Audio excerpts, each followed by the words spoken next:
Good morning, happy Wednesday, happy hump day, and welcome into the number one Group of Five college football show in the world.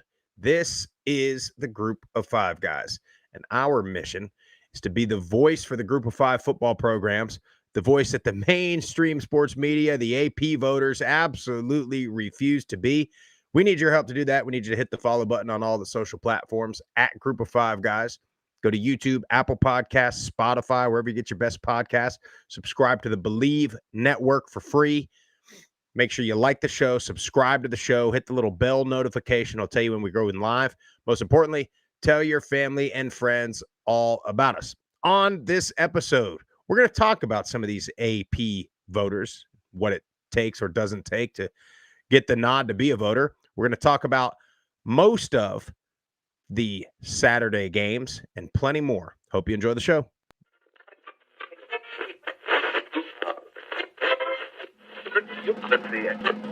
This is the Group of Five guys, and we are coming to you live. They got Old Dominion week 3, and ODU is by no means a layup. Group of Five guys told me that, so that has to be true. Looked at each other. We was like, Mike, the best place to be is a Group of Five. So I'm sitting here with the Group of Five guys, right? Troy has won. It's been a winner, and it's a special place. So it's why you want the job.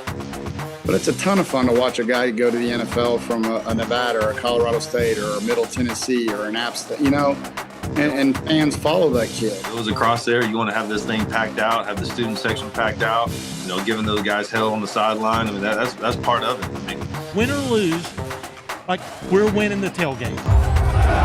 There's no better place to be developed in this country than Boise State.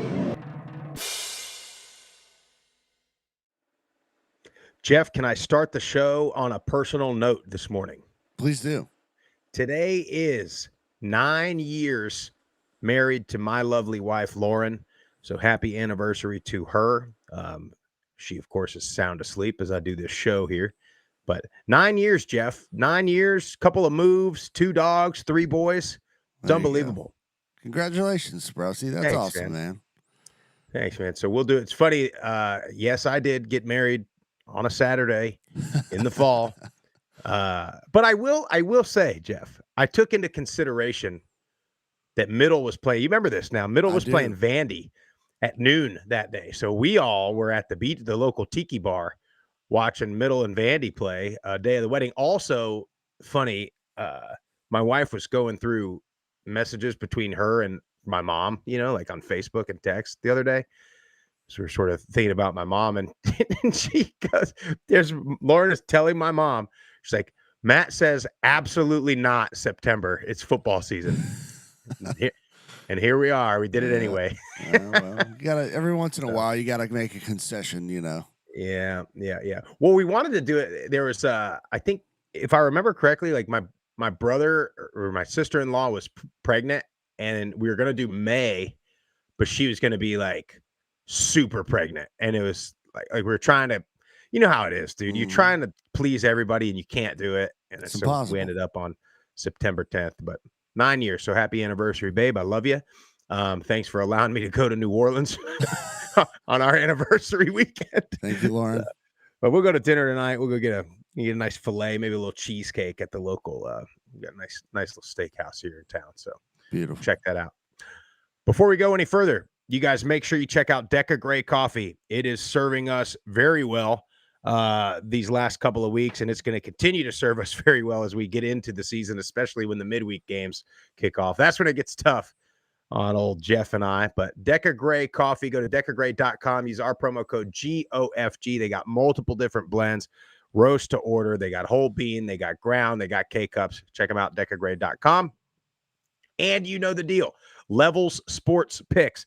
What was the coach's desk hitting big on baseball again last night? They both had a builder. I followed each one of them. Made an extra little $130 on one ticket, $150 on another. Nice job. So, hey, got some folding money for New Orleans this weekend. Yeah, well, and you do, and that's the cool part about it. It is a subscription. Nope, not trying to hide anything, but I mean, you follow like a couple of those guys' deals, and you've made your money plus real quick. And then we'll be posting all of our Group of Five picks on there throughout the weekend, as well as especially this weekend from New Orleans. We'll be posting some more behind the scenes stuff that you don't get on all of the social media platforms. Now, Jeff, the AP, can I just say that I tweeted this. We are witnessing, Jeff, live in real time, the national public, many members of the national media are coming to the light. They have seen it now with their own eyes, what we have been preaching for as long as we've been doing this podcast. And they're seeing, oh, these voters are just putting stuff in. They're not watching. They're not studying film. They're not even, some of them doesn't even look like are looking at the results, let alone a box score. And it's good to see the public waking up to this, and maybe it'll, make a change. You would hope that we'd have some sort of change here in this situation, but I'm just, as fast as the news cycles move in this day and age, I feel like we'll be on to something else in 2 days and everybody will forget about it.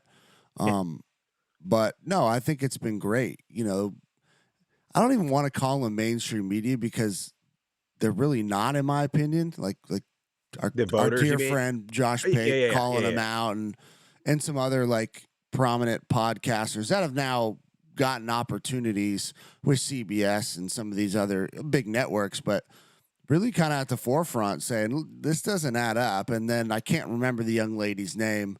I mean, I sort of feel bad for her. That video's gone viral and, everybody's kind of going at her. I'm like, I mean, it's not really her fault, in my opinion. It's the organization of allowing people that probably shouldn't be evaluating and looking at, and I'm not saying specifically her, I'm just saying, no offense to beat writers, but most of the time, their focus is one team or a region. They're not really well-versed in the entire landscape of programs and players and schedules and who they're playing and why they're playing.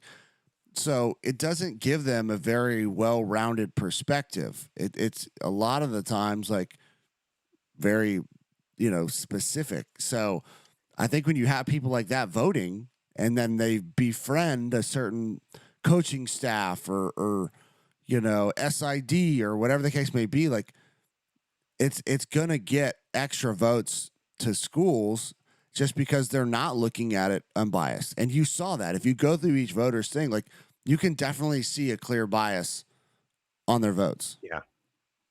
Yeah, well, and it's interesting because you have a lot of people that you've never really heard of until they make a big mistake like this girl did. And you're right. You're right. I feel a little bad for her. But at the same time, she didn't own it. You know what I mean? She didn't own it. And we talk about this off air all the time. You own what you say. Don't apologize. You know what I mean? But all she had to do, because she's a USC, right, at California. So all she had to say was, yeah, you know what? I had the Southern Cal game and it didn't get over until 1 a.m, local time or whatever, and I just wanted to get my ballot in and I didn't even check. My bad. You know what I mean? Yeah. Or she could have said, it would have pissed people off, but she also could have said, yeah, I think that was a fluke. I think Florida beats them by 3 touchdowns if they play again tomorrow.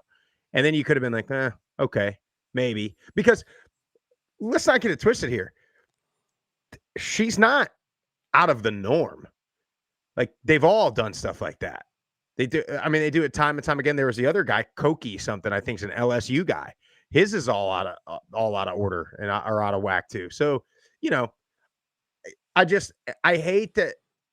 The biggest thing I hate was that she said it doesn't matter anyway. It doesn't really matter anyway, because I know we joke about our poll not mattering, but for the AP poll, South Florida being ranked 18, if they lose again to anybody, they're probably all the way out. You know what I mean? Absolutely.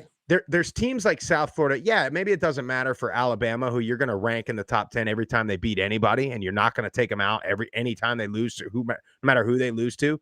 But for teams like South Florida, and And when you have all these other metrics that play into the CFP now, we have the FPI and the strength of record and strength of schedule and all these other sort of BS metrics that are used to argue for somebody making or not making the playoff. It does matter because they are looking at the AP and they are going to look at it if somebody beats a ranked or not a ranked team. I mean, hell, dude, last year they're talking about Georgia Tech all season for beating a top 10 Florida State team in week 1. Well, Florida State ended up being terrible, but they're still giving them credit for these ranked wins. So it absolutely matters, and it absolutely matters for South Florida and their branding and their marketing, what they can do with being ranked a certain thing for a week or so. And in the long run, it absolutely matters whether or not they make the playoffs, and it matters for Golish and his staff's careers. Well, so that's what I don't like about it. To me, it's more of a poll of convenience, and they use it when it's convenient for them, and then when it's not, they just don't reference it, and nobody pays attention. And Mark D in the chat, he's always dialed in with the stats and things that people don't think about. So shout out to him. But he said coaches poll getting a pass with South Florida at 23. That's even worse because you have an even bigger buddy system in the coaches poll and conferences, and they all understand how the game works.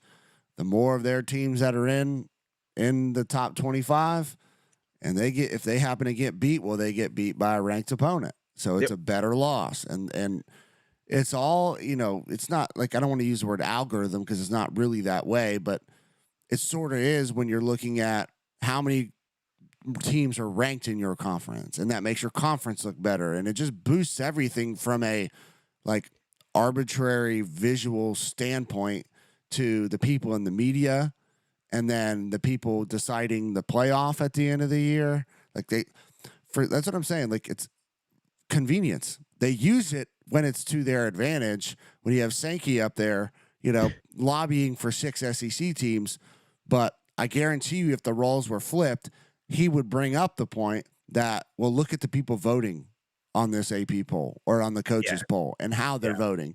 So they would dismantle it quick, but since it's in their favor, they roll with it. Well, in the coaches poll, look, I mean, the coaches poll's funny because didn't Willie Simmons put FIU in at 25? I feel like he did. So that's an extreme example, but think about this, right? Think about week 1 happens and you lose by 30 to a team. And you're like, well, I'll just put them number 1 and I'll put us number 25. And then that way, think about this. If you're a coach and you're receiving, you and your buddy, other coach, vote for you, and then your AD, maybe your seat's a little hot, and you're like, oh, I don't know, man. We're getting votes. We're almost a top 25 team. What more do you want? You know what I mean? Mm-hmm. So the coaches poll is kind of their bias is even. I mean, why wouldn't you? You know what I mean? Why wouldn't you put yourself in there if you're? I mean, I'm pretty sure.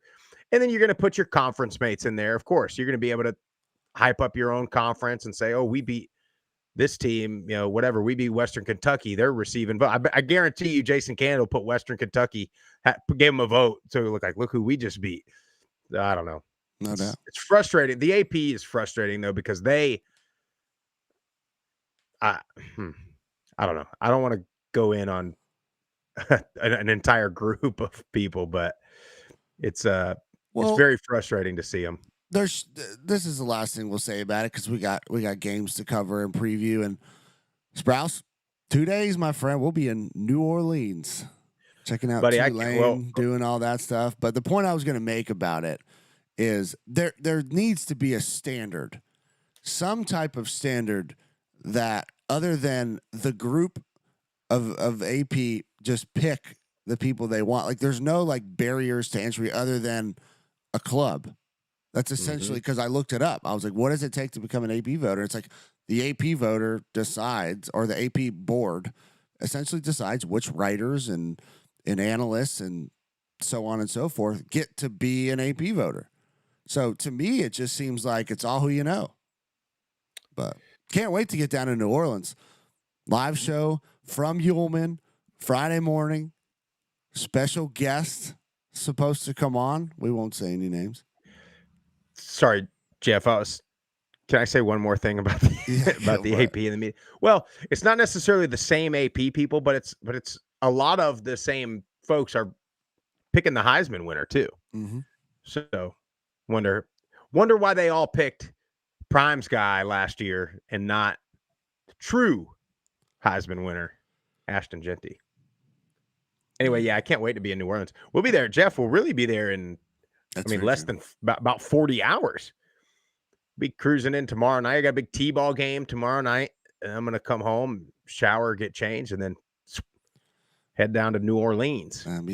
Old Benjamin will be headed down tomorrow afternoon. It's about an 8-hour drive for us, so we'll get in late, catch a couple Z's, and then we're hitting campus. Ain't no doubt about Friday morning. Can't wait. That's going to be such an awesome environment, man. That's going to be incredible. But hey, we got a bunch of games to talk about, and then we got to finish up our voicemails from Monday. So what we do, if you're watching or you're listening, so we picked, in our opinion, the 10 best games. We'll talk about those on the Friday show, and then we're going to talk about the rest of them here right now. And then, as you know, once the season gets going and there's less games because there's more conference games, there's midweek games, there's more bye weeks going. We'll be talking about those games either day of or day before, and that'll be about it. So we'll be able to hit all the action games in detail once those midweek games started. Well, let's start Group of 5 versus Power 4, and keep in mind, so we're not going to talk South Florida, Miami. We're not talking Duke, Tulane right now, but we will talk Oklahoma, Temple. Oklahoma going to Temple. How about that? You got to give credit to Oklahoma. Yes, I get on here and talk about these teams. They won't play anybody on the road. Now, Oklahoma's not going to Boise, but they'll go to Temple. But Temple has been playing really well right now. I think it's going to be tough. What I want to see out of this game, Jeff, is Evan Simon have another good game. I'm not worried about anything else. I want to see him not be the reason that they lose this game. Casey Keeler has done an incredible job. They're 2-0, and I know, they played UMass and Howard, right? But Evan Simon has done everything you want, to do against these opponents. 422 yards, 9 touchdowns on the year, 0 interceptions, and 76% completion percentage. Love to see that. Peter Clark and JoJo Bermudez have been leading the team in receptions. Definitely going to be a tough opponent, tough outing in week 3, but it's a good measuring stick. See where you line up against what a lot of people think is one of the best teams in the country. Maybe a bit of a trap game. They got Auburn next week at home. Maybe they're looking forward a little bit. I don't know. Just excited to see what Temple looks like because they've played phenomenal the first 2 weeks. But now you got a tough opponent. Let's see how you fare.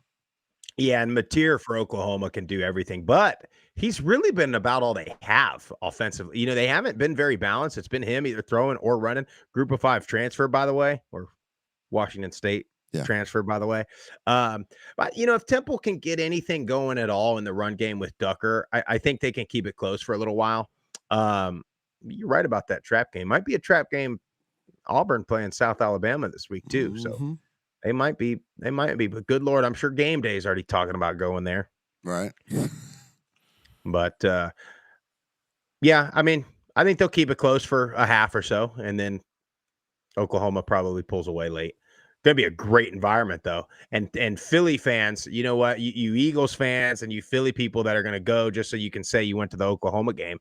You need this game when Temple plays the rest of the conference. You need this game, this crowd, this environment when Temple plays South Florida and UT. And listen, you got some big time opponents coming there. I'm not looking at their home schedule, but these teams in the American that got to go up there to Philly, especially late in the season, you can make it a real hostile environment, especially when it starts getting cold up that way for some of these teams coming up from the South.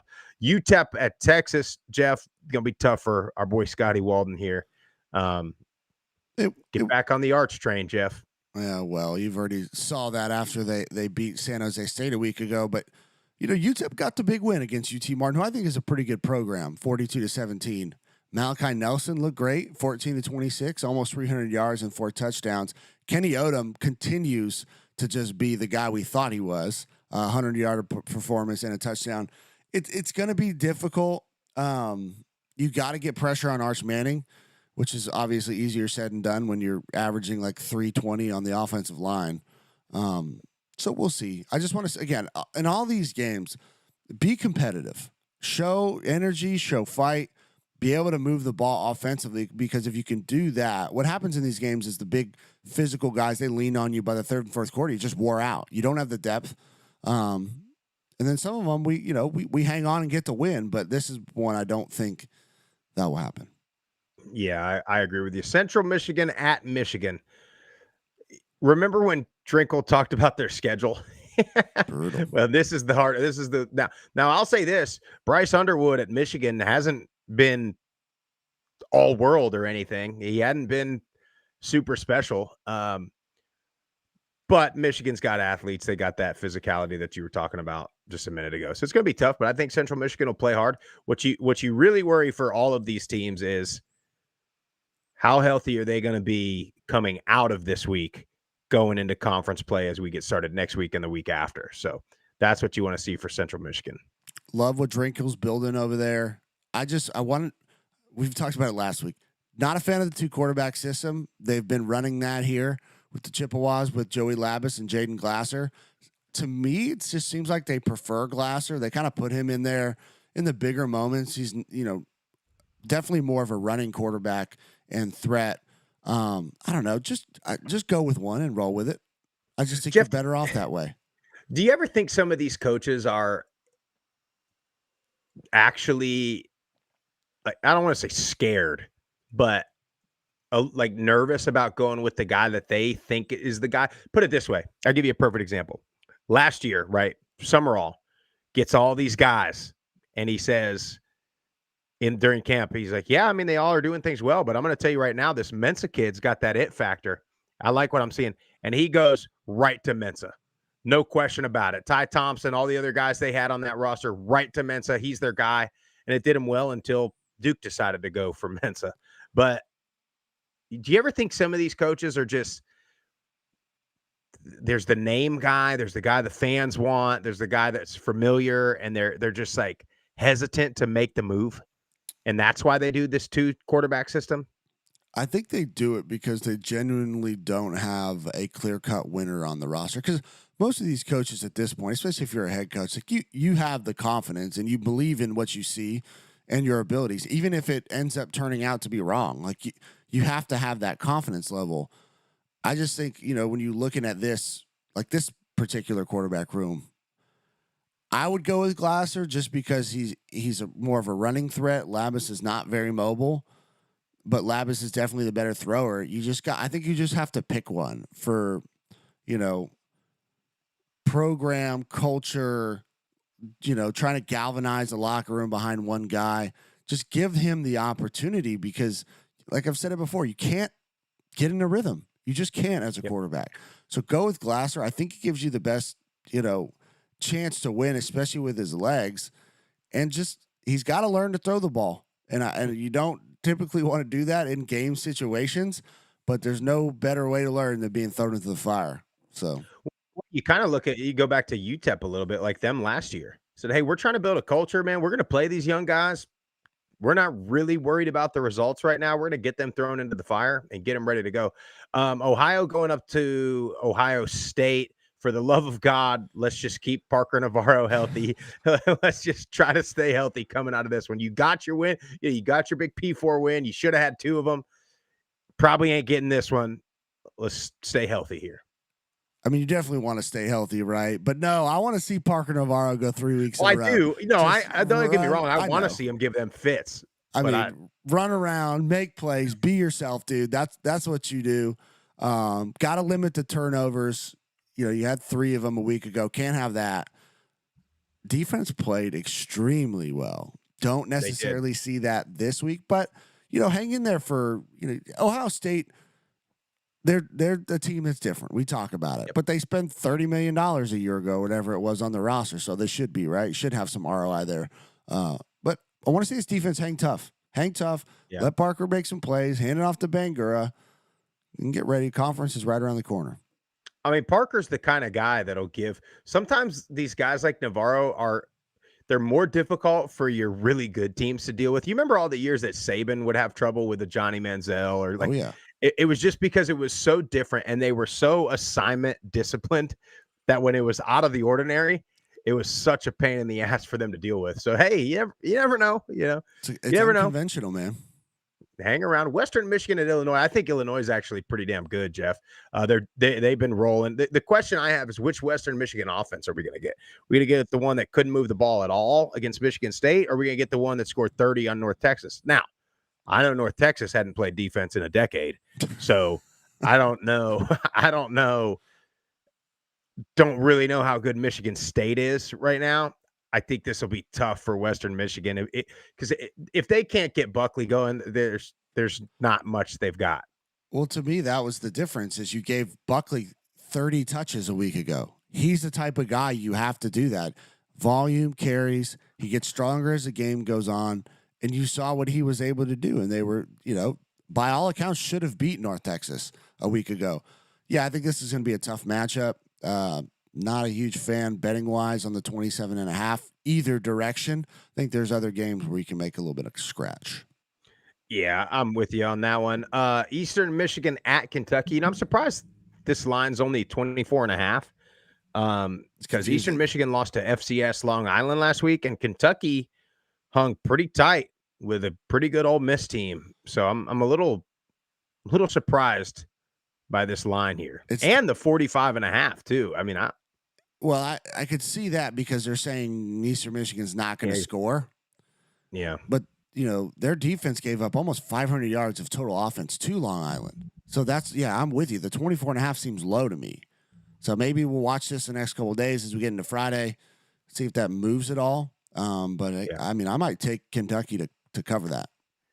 Yeah, I'm kind of with you on that one. UMass at Iowa. Now, here's the deal. I haven't watched any of Iowa. Is Iowa scoring points this year? I don't think so. I mean, it's because this is where I look at the hard to tell. Game we just talked about, and then this game, and I'm thinking I almost think it's the opposite. Like Iowa's probably gonna beat UMass, probably gonna shut them out, but are they gonna score 40 points? I mean, UMass does not look good. The first 2 weeks, this is one I'm not willing to bet the spread on because you just don't typically know what you're going to get with an Iowa offense, even against UMass. Like they could run the ball 40-something times and beat them by 28, but they've chewed up time of possession, all those things. Yeah, I mean, their first game, Iowa, they played Albany 34-7, and then they played Iowa State last week. They scored 16-13 game. So I think you're right. This is like a 23-0 type game. New Mexico at UCLA. New Mexico got their backs going a little bit last week. However, UCLA got old Nico going a little bit at the end of the game last night. I know he threw a pick to end it, but that offense was dicing up UNLV in that fourth quarter. So I worry about that. If he gets some confidence, if the UCLA offense gets going a little bit, it's going to be tough for New Mexico. But if New Mexico can run it on them, I think they got a chance. You know how you beat UCLA? Keep Nico on the sidelines. You have a stable of FCS running backs that moved up, including Scott Trey Humphrey, who had 150 yards, 2 touchdowns a week ago. Finally got going on the ground. Pound the ground. You got 3 backs that can do it. Jason Eck, love him as a coach coming over from Idaho. This one is sneaky. I don't know. I don't know if they'll get the win. I think they'll lose, but it wouldn't 16.5. It wouldn't shock me. Yeah. Huh. SMU going to Missouri State. Missouri State getting an awesome opponent for their home. It's their home opener now. That place is going to be cracking. SMU is a pretty good club. I want to see Missouri State play calm. It's going to be, a really good environment. Hopefully they don't play tight. Can we see Jacob Clark make some plays, man? He's made some plays last week against Marshall. Can Missouri State keep this one close? Maybe get their crowd. Keep their crowd into this one. I just worry SMU in that Rhett Lashley offense, just throwing it all over the place, spreading them out. I mean, that's tough to deal with. I mean, a lot of people think Kevin Jennings is a dark horse Heisman candidate. I think this is going to be incredibly difficult. I love that they get SMU coming there, but I also hate it because if you get drubbed by 30-plus points, that doesn't look good either. And their defensive line is pretty good for SMU, so this will be tough. Yeah, they got a good team. Imagine that, though, Jeff. And an American team, a group of 5 team, going into the ACC and immediately being one of the top teams year 1 and year 2. That doesn't seem Isn't right. that something? They only want to bring up Cincinnati and UCF. You know that? Of course. By the way, since we're not going to talk about South Florida on this show, tell you what, I'll save it for Friday. Sorry. Yeah, I want to talk about Golish and why he shouldn't go. Like that tweet's going bonkers, and the people that are like saying absolutely he'll go for more money, for more this, for more that, are like the Florida fans that want to fire Billy Napier. Right. And I want to be like, you are the reason he shouldn't go, because if you would have had Alex Golish and the exact seasons he had at South Florida the last 2 years, you've been running him out of town for those, because you won't be patient. They won't be patient and let a coach build their roster and build their process. And then, I went on La Tech, Ruston radio last night, Jeff, and they're talking about Golish in South Florida. And they're like, did you guys expect him to be this good? And we were like, yeah, we just thought those 3 games were going to be so tough they weren't going to win them. We knew they would be really good. They've been really good. They've just had brutal schedules. I mean, the last couple of years, they played Bama twice. They played Cam Ward in that Miami offense. I mean, where'd you want them to win? And that's what these idiot Florida fans are like. What games do you want them to win? You're preseason, they get over there and they talk about how hard their schedule is. Oh my God, 8-4. We should get in the playoffs because our schedule is hard. But then they lose and they want to run the coach out of there. So what do you want? Do you have a hard schedule, or should he go undefeated and run the table? That's the question. And then they're talking about Dan Mullen. They ran Dan Mullen out of there. They ran Will Muschamp out of there. They run everybody out of there. The minute it starts going south a little bit. Anyway, so much for saving it for Friday. No, I got a lot more, Jeff. Well, the last thing I'll say about it is, don't tell me that Gainesville is a better place to live than Tampa. Tampa. Yeah, no way. Don't tell me that. Then the guys talking about a lot of Tampa is really ghetto. So is every other city in the world, but the head coach of a Division I football team doesn't live there. I mean, what are we doing, Jeff? He's going to have a house on Siesta Key for vacation for the family. He's going to have another house in Tampa Bay. I mean, what are we doing? Anyways. Gainesville. You ever been there? No, it's a swamp. Dude, when you drive up through Ocala, every time I got to go home, I got to ride through Gainesville. I'm like, dear God, I'm not getting off at this exit. Although there is a Pollo Tropical, which is my favorite fast food in the world. So that's sometimes I have to get off at that exit. And anyway, not entirely sure where we got on that subject. Utah at Wyoming is where we're at. How that led me to South Florida and Alex Coast. Here's the deal. Wyoming, in Laramie, in Laradice, Devin Dampier, Wyoming, very familiar with. The problem here is last year they got into a shootout, Wyoming and New Mexico. Dampier ran for 3 touchdowns, threw for another one. The difference is that his defense at Utah is going to be a little better than the New Mexico defense. So going to be tough, going to be a great crowd, going to be a great environment. But I think Wyoming, they hadn't figured it out offensively yet. And so I think it's going to get ugly. I agree with you. And they've given up 7 points on defense in 2 weeks, but that was against Akron and Northern Iowa. So defense is going to go against a big test this week. I just don't know if they have the offensive firepower to keep up. Who was the running back at New Mexico last year that also transferred or graduated? I keep drawing a blank on it. I could simply look it up, but him and Dampier were so fun to watch at New Mexico last year. I wish so bad they would have stayed, but I get it. South Alabama at Auburn. You talked about Oklahoma being in a trap game. How about Auburn being in a trap game? I went on an Auburn show last night to talk about South Alabama. South played such a weird game against Tulane. That game, I went back and watched a lot of that game. It was South Alabama scored 2 touchdowns almost immediately in the first 5 minutes of the game, and then they didn't do anything on offense until the last 5 minutes of the game.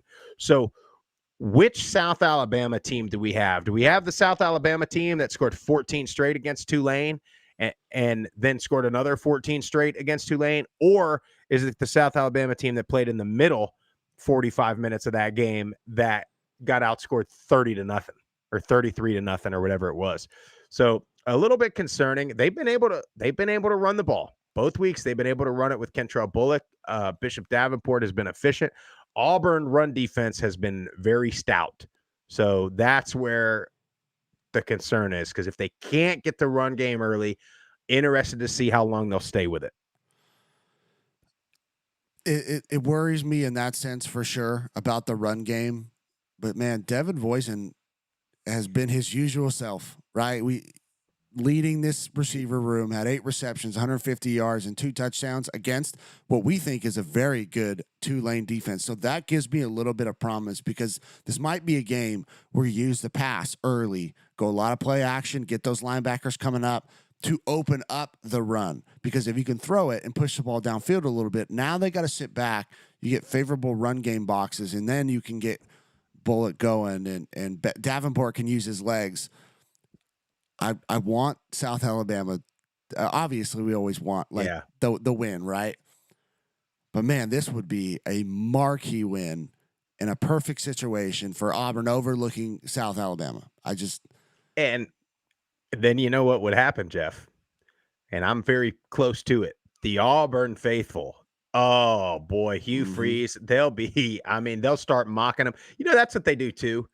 When they get upset with a coach, they start mocking their religion and all this stuff. It's just it's embarrassing is what it is. They got a lot of high hopes in Auburn right now, but I think this South team is really good. And I agree with you. With Louisiana struggling a little bit, I think South can be a real contender in the West, along with Texas State. But we'll see. They gave up a bunch of rushing yards to Tulane last week, especially to the quarterback. So Auburn can run it with the quarterback quite a bit too. Iowa State at Arkansas State. Another team going on the road, the waterfalls of Arkansas State. Iowa State playing really good defense. That's the battle. Can they get anything going offensively for Arkansas State? Probably going to be tough. Rocco Beck's really good. And Arkansas State's defense has not been able to stop hardly anything. So I expect Iowa State to run this one. Yep. And Louisiana at Missouri. Boy, preseason, I would have told you this was a marquee game. We would have been talking about it on Friday morning. I would have said it's winnable for the Cajuns. I don't think so necessarily anymore. I think Missouri's pretty good. Drinkwitz, too. Louisiana getting another crack at him. They got, back with App State, they got a crack at Drinkwitz, but going to get another one, and it's going to be tough. You got a great defense, man. I'm going to hang my hat on that. You're gonna be excited to play. It should be a great environment. Get pressure on Bo Prabula with that defensive line, and you have a stable of running backs, man. Feed the machine. Don't overthink yourself. You should have the beef up front too to handle that defensive line as well. So this is one where it's like Louisiana has looked rough in 2 weeks, and then they come out and play really well. I don't think they'll get the win, but I'm hopeful. Yeah. Can they run the ball? Can they play good defense? There's a whole bunch of Group of 5 versus FCS. I'm just going to read them off to you, Jeff. You tell me if we need to be worried about any of these. Incarnate Word at UTSA. Monmouth at Charlotte. A little worried. Prairie View A&M at Rice. I think Rice is fine. Rice might be pretty good. Merrimack at Kennesaw State. I like Kennesaw State. I want to see that offense really roll this week. New Hampshire at Ball State. A little bit worried. Morgan State at Toledo. Nope. Southern at Fresno State. Not worried. Portland State at Hawaii. Alhado is practice yesterday is limited though. But Luke Weaver played phenomenal against Sam Houston. Yeah. So I think they're going to be fine. Hope they don't go to 2 quarterbacks now that they think they got 2. Not in that offense. There's no way. Eastern Kentucky at Marshall. Marshall, big bounce back, I think. Big bounce back. Murray State at Georgia State. Not worried. TJ Finley's going to go off on that game. Is he? Yeah, count it. Group of 5 on Group of 5. Washington State at North Texas. North Texas favored in this game. A little bit surprising to me. Washington State's 2-0. Their defense is really good. So, not sure. Confused. What's that? I said I'm confused on that line. Yeah. Yeah, for Washington State, they play Idaho. They only rush for 3 yards. So, am I reading that right? I might have put that wrong in my notes, but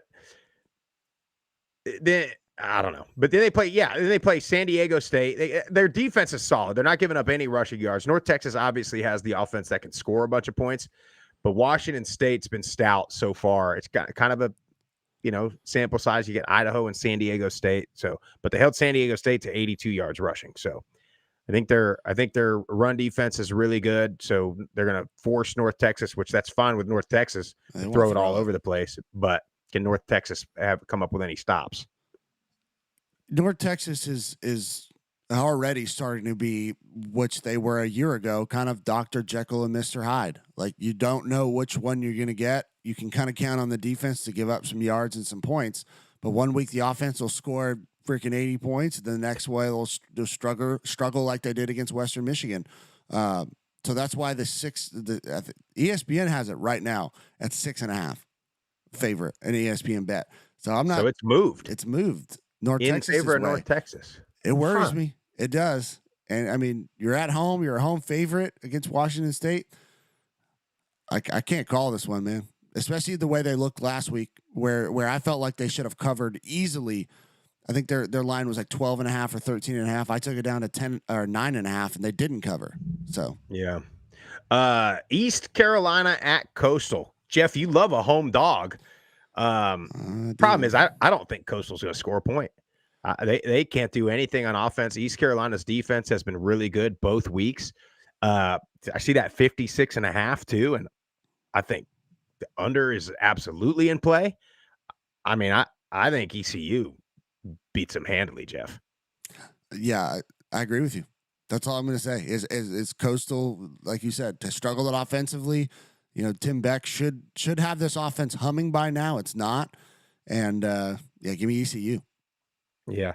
Navy at Tulsa. Look, Navy's offense has been good. The defense was a little suspect last week. I don't think Tulsa's offense is as good as, I can't believe I'm going to say this, as UAB's offense. So I think Navy wins this one pretty handily. I agree. Akron at UAB. Let me tell you something. The Blazers are going to win this game, and they're going to look damn good doing it. You just watch now. They're going to score 50-something points. You watch. Now, they might give up 20-something to Akron, but I think UAB is going to win this one going away, and Trent Dilfer's seat will, it won't be a full-on flame, but it'll be like a heating pad on his office chair. But, I think UAB wins that one. UConn at Delaware. Yeah, they haven't played in 20-something years, these two teams. That ought to be a little rivalry game, don't you think? I agree. It seems like it should be. They're like 200 miles away, I think they are, from each other. Now, I know 200 miles in the Northeast might take you a day and a half, but I mean, UConn, hadn't watched a ton of them. I always forget about them, but I think they're pretty good. They have looked good. They should have beat Syracuse a week ago. It just got away from them at the end. This will be Delaware, to me, like the biggest matchup so far of the year, where you can really get a good eye test on both of them. But I think I like UConn covering that. Middle at Nevada. Go. I don't know, man. Both teams look terrible, but like both of them look terrible against an FCS team, and then looked not as terrible against a Big Ten team. So I don't know. Going all the way out there. Travel is rough, no doubt about it. This is my plea to Bodie Reeder, offensive coordinator. I understand we got some tight ends, but we are a spread team. We are built like a spread team. We have tons of talent on the outsides. Let's go fast. Let's spread them out. Let's throw it 40 to 50 times a game. Hits, routes, fast screens, they're all like long handoffs anyways. JaKale is great out of the backfield catching the ball. Spread them out. You get a 5-man box, run it. If not, let's go up top, because when you did it last week and the week before, you were successful with Najee Cox and Miles Butler. Like, you got dudes on the outside. Get those guys the ball in space and let them eat. All right. Let's give us a chance. By the way, just to address, PFF grade on assignments and things like that. So it's a little bit different.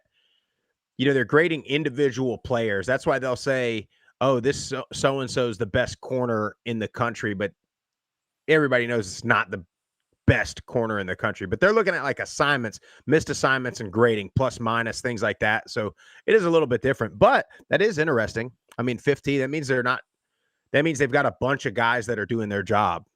But if one guy's not doing their job, they'll give up a broken play. New Mexico State at La Tech. La Tech, such a weird sample size. We thought they'd be better, but to get a win, not looking great against an FCS team, and then a loss, but they look pretty good against a good LSU team. Here's the deal, Jeff, and here's what happens with this style of offense, what we talk about quite often. Time of possession for La Tech, 134th in the country. We know that we played in this offense for a long time. It's you if it's not working, you get too many drives. And you go look at La Tech versus LSU and their FCS opponent. I can't remember who it was. Southeast Louisiana, I believe. Too many 3-play drives with negative net yardage. It happens because you're running bubble screens and fast screens and out. So you're trying to stretch everything out. You're running stretch zone. So you're starting everything behind the line of scrimmage. Now, when it works, you get one of your top skill guys in space, big play capability all day long. But too often, it doesn't work, and you get these negative plays, and you don't get time of possession. So their defense has been pretty good. They've gotten 4 turnovers, but I don't know. I think La Tech will win this game. I don't know how big. Have really been disappointed in this La Tech offense to start the year. Now, it doesn't mean they can't turn things around, and I understand first couple weeks of the season, everybody's figuring things out, who they got on their roster really with live bullets. So, yeah, I think La Tech wins. Just I want to see improvement, and don't feel like we've seen necessarily a lot in 2 weeks. Well, their defense has been good, and New Mexico State doesn't run the ball very well. They're barely over 100 yards all season. So, surprisingly, with all that time of possession, La Tech's defense has held. So that's a damn impressive job by that La Tech defense. Buffalo at Kent State. This will be the last game we're going to talk about. Let me tell you something, Jeff. We're all talking about my South Florida Bulls. Buffalo Bulls are about to get this thing rolling too now. Kent State's a perfect matchup for the Bulls to get that offense going and get some rhythm. Here we go. Stay tuned. Look, the teams are built for conference play, and Buffalo is built exactly how you want to be for a MAC team. Great defense, great offensive line, great running backs. The piece that I want to see is Roberson. Can he be more effective in the pass game, consistently throwing the ball down the field? Because if they can, you got Victor Snow's a hell of a receiver in the slot. Man, they could be absolutely dangerous and compete with who I think Toledo is the other best team in this conference. But it's going to be fun. Be fun to watch. Yeah, can't wait. I want to see them get this thing going. Jeff, I know we got a bunch of voicemails, mostly from Monday. Let's get to them, and then we got to get out of here. Let's do it. 615-900-4286. Very nice. Very nice. What's up, group of 5 guys? This is at the Dub.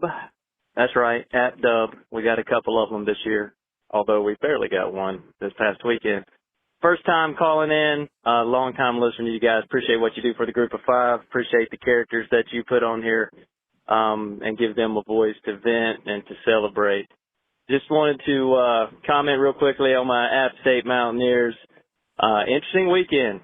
A game that many of us thought would be over with by the second quarter and started off like that, became a little bit of a nail biter for us. So not sure quite what we have this year. Definitely think we've got the right coach, though. I'm glad to see Dow Loggins at the helm, and I think he's going to do great things as we learn to win, really learn to finish. But, yeah, just a shout-out for another W for the App State Mountaineers. I appreciate the fans rocking the stadium. It was electric, always is, always sold out, just different on the mountain for sure. Appreciate the love you guys give App State. I don't hear it as much as we have in the past. Granted, we got to earn it back, and that's okay. We will. Feel a little nauseous every time I hear of JMU, which seems to be coming out of y'all's mouth a good bit lately. And they're good. They're good. But I will say I really enjoyed watching them lose to Louisville. Looking forward to that game later this year.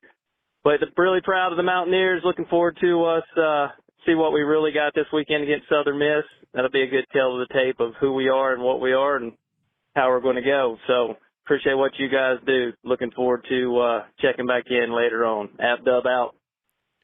We always got love for App. App was one of the first couple that really embraced us and showed us such a great time in Boone when we went there. They're on the rise back, I think. How the tides have turned, Jeff. I know. Now we're talking about JMU too much. I mean, come on, dude. See, what happened is that when you build a bridge to James Madison, the other side gets burned and you can't get back. There was a James Madison fan that was mad about the poll because we moved James Madison down, and they said something about like defense played this, and we just lost because of play calling. See, yeah, dude, play calling is a pretty big part of football, man.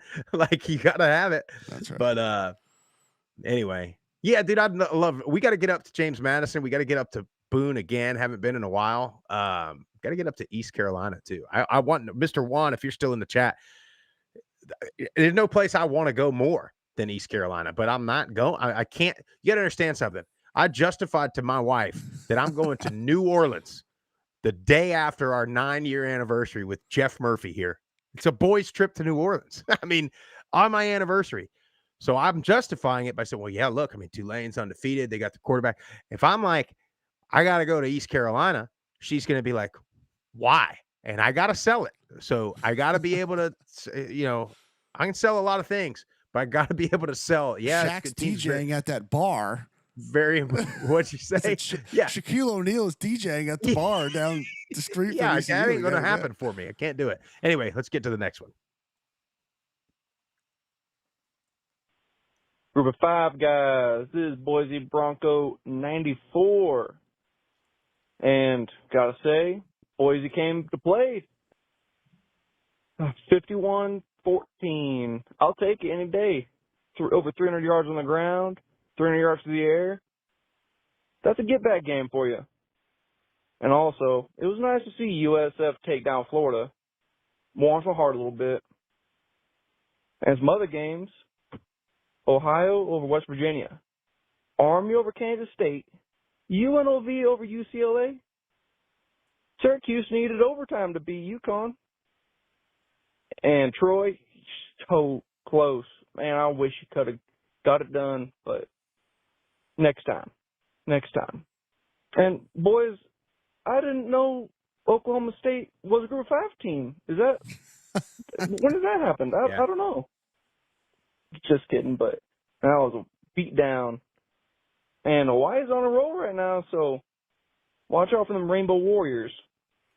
They're always fun to watch with that run and shoot. Well, boys, you got a break for a couple weeks for Air Force. It'd be a good time for a break for that triple option. Well, that's really all I got. Short one for you. God bless the Group 5, guys. God bless the Group 5. Jeff, you see the Boise helmets that they posted the other day? The hand painted. Oh my. So I mean, tight. those are on par with like Army, Navy, Air Force always do. I might venture to say that Boise one's the color scheme phenomenal. Calling it the front porch of Boise too. Isn't that something? It's pretty sick. I mean, it kind of reminds me of San Diego State's helmets. The Aztec. Yeah. With all the symbols and all that stuff. It was awesome. Appreciate the call, Boise Bronco. Let's keep it rolling.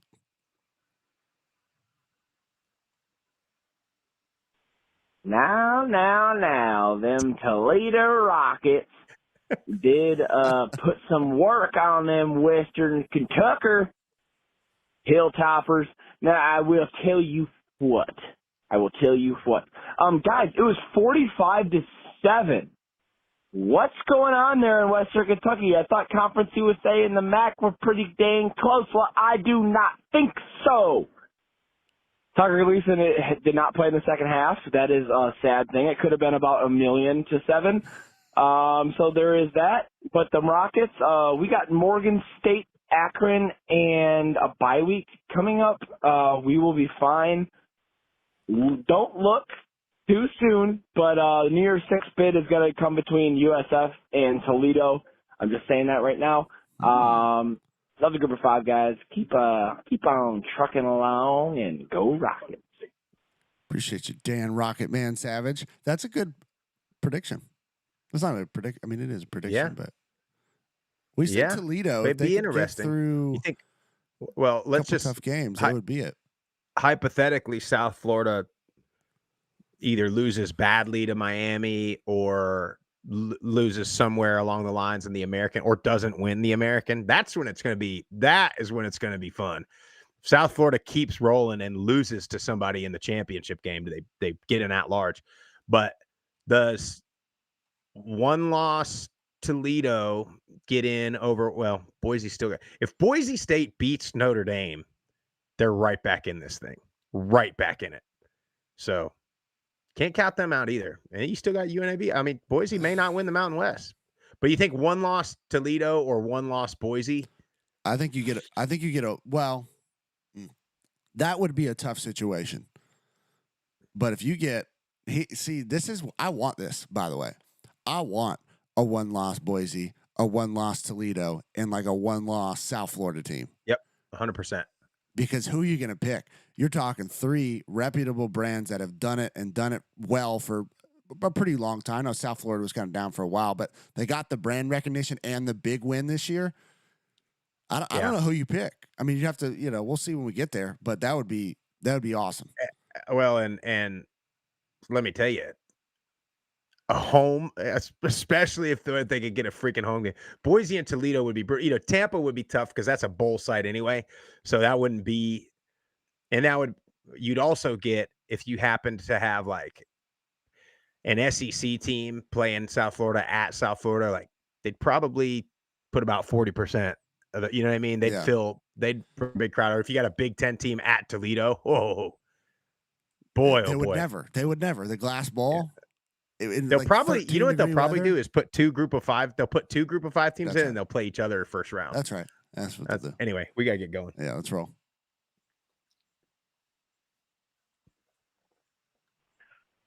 The 5 guys, Iverson Reed, CCU alumnus.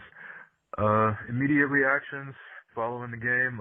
Well, we won, but that's really about as much of a positive that I can think of. I mean, we'll say Coach Jeremiah Johnson right now at the point of the season, he is worth his weight in gold, because without him, we could very well be 0-2 right now. And I think with Todd Hudson, we might have our guy, but the biggest thing I'm kind of questioning is the fact that we have Samari Collier, who was a JUCO national title winning quarterback, and he's just, riding the bench, and we haven't seen him in meaningful snaps at all. So I'm really questioning that, but got the win, and even with the win, the fan base temperature right now is pretty stymied. People want that gone. They want him gone now. Like, people are really kind of looking forward to seeing what 80 Chance Miller will bring in, because they're pretty confident that he will make a good hire. Most people don't want Joe Moglia to be the guy making the hire again, because he was the one who brought in back in the first place. But ironically, he brought in Chadwell as well, so kind of interesting that, he hits a home run on one hire and then just from the online fan base's perspective, just completely whiff on another. But yeah, kind of turbulent, and kind of looking around at the Sun Belt. I know App State, they kind of struggle against an FCS team as well, so maybe it might be kind of a down year for the Sun Belt, maybe, but who knows? That'll be all the more chaotic once conference play gets here. But thank you for all you with representing the Group 5. God bless. God bless Group 5, guys. Bye-bye. Appreciate that, Iverson. Yeah, it's got to be getting a little warm. Yeah, they just not doing anything on offense. That's supposed to be like their thing, too. Yep. So, all right, keep it rolling. Group of 5 guys, Josh Bevel here. Not a great trip in California, 0-2 to start the season. Didn't really think that's how it was going to go, to be honest with you. I thought getting out of there 1-1 with no major injuries would have been a massive success. But 0-2 and the defense did not look great. I mean, we've probably given up some of the most yards in college football right now, which is not good. But you got Jacksonville State coming up. I think they got 2 running backs that are both pretty solid. Their OC we are familiar with, Clint Trickett, came from Georgia Southern to Jack State. So hopefully, we can get back to Paulson Stadium, the prettiest little stadium in America, and we can get a win. It's a 7:30 kick, nighttime in Paulson. Hopefully we get at least 25,000 fans in there. I don't think people are very happy. Well, I shouldn't say I don't think. I know people aren't very happy right now with the Eagles and the way things went in the first 2 games. Defense, we just need to figure something out, to be honest with you. I think J.C. French has looked pretty decent. Now, he hasn't done anything special, but that's fine. I thought we've ran the ball good, but we've been down to where we've just had to throw the ball, and we had to get away from the run game. If we can control the football, and run the ball and get some stops on the defense against Jacksonville State, I think we should come out with the win. We got Maine after that, then conference play, go on the road to JMU. So we'll see, boys. No major injuries, what I'm hearing right now. We got some tweaks, some bruises. It is what it is. But God bless the group of 5 guys, and hail Southern. Jeff, they got some guys no longer on the roster coming back from California. I left them. Could be a good thing.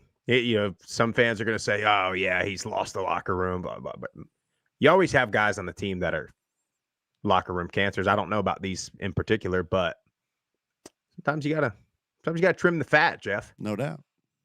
That's how you have a great brisket. It is. What else we got? We got 3 left. We'll get right to it. Group of 5 guys. This is Landon Lynch. Long-time listener, first-time caller. God bless you guys. God bless what you do. Thank you for what you do for the group of 5. But look, you both took UTSA over Texas State this week. You're welcome. Vegas took UTSA over Texas State this week. A lot of people took UTSA over Texas State this week. But guess what? You guys were all wrong. And that's okay. But being a group of 5 guy means that we all root for the guys who work from the bottom to the top. We don't root for the guys born on third base and that have everything handed to them in life, like UTSA, who got everything handed to them from the University of Texas system. Here we are. Defense has a few good things to clean up. We're on to Arizona State. We're 2-0. It's a great time. I believe in these guys, and the B and believe is Big Brad Jackson, Texas State, the best quarterback in the G5. Hey, keep doing what y'all are doing. Love all my G5 guys. Have a great week. Well, Landon, like Sprouse said, you're welcome. See, we're playing chess out here. This is what the play was all along. I love my Bobcats. Double favorite pick of the day, jinx, to go towards Texas State's favor. This was the plan all along. I never hopped off the bandwagon. I'm on the wagon. Yep. Is it off the wagon or on the wagon? I don't know. I mean, you see what hat I got on today. Look at that thing. No doubt. That's a Kelly Damphus authentic autograph on that hat right there. Yeah, man. Hey, Texas State. Yeah, they look Brad really Jackson good. was the biggest question mark, and he has answered any and Big all Brad bells. Jackson. Yeah. 2 more. Let's get to them. Group of 5 guys. Morgan here, resident Tulane fan, just sitting here after another great weekend of football. Before I start, though, just wanted to shout out the South Florida Bulls for getting a big win over their rival in the Swamp. Way to rep the conference, and they absolutely deserve the top billing right now in all of the polls, so credit to them. As for us, boy, didn't expect to have my heart in my throat for that much during the game, but this certainly felt like, kind of like the last year against ULL, just had to find a way to win ugly towards the end of the game. Felt Red Swamp did some good things. Certainly there's still some chemistry issues with the wide receivers that I think will, rectify themselves over time. And also want to credit our running back room, obviously. Javeri Mobley, 2 touchdowns. Javin Gordon reminds me a lot of Mekhi Hughes, maybe with a little more speed even. So they did a great job getting the chains moving when we needed them to. And on the defense, thought we were a little bit conservative at times. I was a little bit surprised that we seemed to be caught off guard by South Alabama's tempo at times. And, certainly they had this game circled after our previous matchups, but felt like we played a little bit conservatively, and maybe there's some things we can try to tighten up on the back end. Certainly not quite what I was expecting coming off our great effort against Northwestern, but we shall see. Got Duke coming up at home under the lights, a new lighting system in Yulman, and I know you guys are going to be there, so can't wait to see you guys again and stop by the set.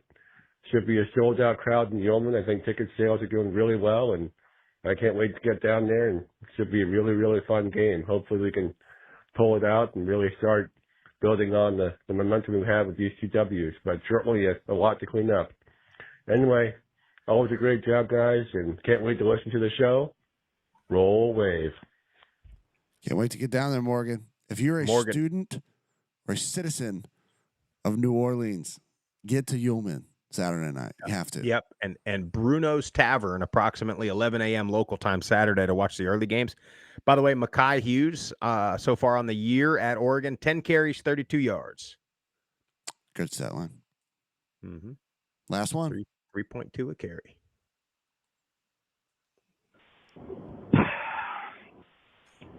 Hey, boys. Steve's right on Twitter with Tripp and Sydney in the car on the drive home.